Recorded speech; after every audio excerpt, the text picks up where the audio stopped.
सर्दियों की वो रात शहर पर किसी अभिशाप की तरह टूट पड़ी थी। आसमान से गिरती बर्फ नहीं थी, लेकिन हवा में ऐसी तीखी ठंड थी कि लगता था जैसे सांस भी जम जाएगी। सड़कें सुनसान थीं, लैंप पोस्ट की पीली रोशनी ठंड से कांपती लग रही थी। लोग अपने गर्म कमरों में रज़ाइयों के भीतर दुबके हुए थे, लेकिन शहर के कोने कोने में कुछ लोग ऐसे भी थे जिनके पास ना तो रज़ाई थी न छत। रेलवे स्टेशन के पास बने फुटपाथ पर एक बूढ़ा आदमी बैठा था।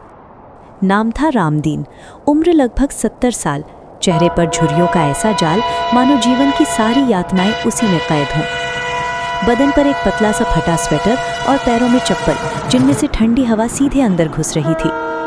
वो अपने कांपते हाथों से एक टूटी हुई चाय की केतली को पकड़े बैठा था, जिसमें अब सिर्फ राख बची थी।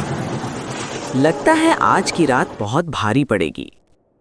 रामदीन ने खुद से बुदबुदाते हुए आसमान की ओर देखा। कुछ दूरी पर एक झुग्गी में सीमा अपने 2 छोटे बच्चों पिंकी और राजू को सीने से लगाए बैठी थी। उसका पति पिछले साल बीमारी से गुजर गया था। तब से वो दूसरों के घरों में बर्तन मांजकर किसी तरह बच्चों का पेट पाल रही थी। आज काम भी नहीं मिला था। झुग्गी की कीन की छत ठंड से ऐसी आवाज़ कर रही थी जैसे रो रही हो। माँ, बहुत ठंड लग रही है, राजू ने कांपती आवाज़ में कहा। सीमा ने अपनी पतली शॉल बच्चों पर डाल दी, जबकि खुद उसके कंधे खुले रह गए। चुप रह बेटा, बस सुबह होने दो। रात गहराती जा रही थी। हवाएं अब दुश्मन बन चुकी थीं। शहर के अस्पताल में डॉक्टरों को पहले ही चेतावनी मिल चुकी थी कि आज ठंड से मौत के मामले बढ़ सकते हैं।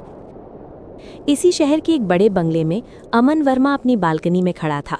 ऊंची नौकरी, आलीशान घर, हर सुविधा मौजूद थी, लेकिन मन अशांत था। टीवी पर खबर चल रही थी, भीषण ठंड से अब तक 5 बेघर लोगों की मौत। अमन ने चैनल बदल दिया, लेकिन मन नहीं बदला।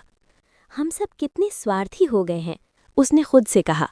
उसे अपने पिता की बात याद आई। बेटा, इंसान की पहचान उसके कपड़ों से नहीं, उसके दिल से होती है। अचानक अमन को कुछ करने की तीव्र इच्छा हुई। उसने अपनी पत्नी नेहा से कहा, हमारे पास पुराने कंबल स्वेटर पड़े हैं, क्यों ना उन्हें बांट दिया जाए।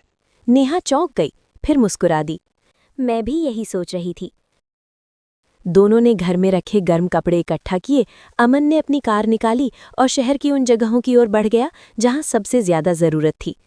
रेलवे स्टेशन पर उसने रामदीन को देखा, ठंड से सिकड़ा हुआ, लगभग बेहोशी की हालत में। बाबा, ये कंबल ले लीजिए, अमन ने धीरे से कहा। रामदीन की आंखें भर आईं। बेटा, भगवान तेरा भला करे। सीमा की जुब्बी के पास जब अमन पहुंचा तो बच्चों की हालत देखकर उसका दिल बैठ गया। उसने तुरंत उन्हें कंबल दिए और पास की चाय की दुकान से गर्म दूध मंगवाया। सीमा हाथ जोड़कर बोली, भैया, आप भगवान बनकर आए हो। अमन ने सिर झुका लिया। नहीं दीदी, बस इंसान हूँ। ठंड हार गई। सुबह हुई, अखबारों की सुर्खियां बदली हुई थीं। स्थानीय युवाओं की मदद से कई जानें बचीं। रामदीन अब स्टेशन पर चाय नहीं बल्कि मुस्कान बांट रहा था। सीमा को एक एनजीओ में काम मिल गया था। बच्चे स्कूल जाने लगे थे। अमन समझ चुका था, ठंड सबसे ज्यादा शरीर को नहीं, समाज की बेरुखी को उजागर करती है।